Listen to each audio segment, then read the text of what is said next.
Notice that this shabby toy car was bought by the guy for 50 yuan from a scrap recycling station. Such a dilapidated toy car probably wouldn't be picked up if left on the road. But the young man treats it like a treasure, because this toy car is exactly the one his son has been longing for. His son is very sensible and performs excellently in his studies, always coming in either first or second in exams. The son knows the family is not well off, so he never dares to ask for the toys he likes. The young man has always felt very guilty about this. With his son's birthday approaching, he decides to fix up this toy car and give it as a gift to his son. The son will definitely be overjoyed. Although he couldn't buy a brand new one, he believes that with his skills, he can restore this toy car to look just like new. Next, let's see how skillful the young man is and what the abandoned toy car will look like after his restoration. Let's look forward to it together. Friends who like renovation and repair, don't miss it.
This video is almost coming to an end.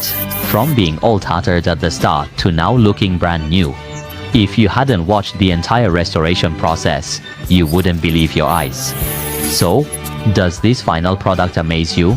If you were to rate this product, what score would you give it?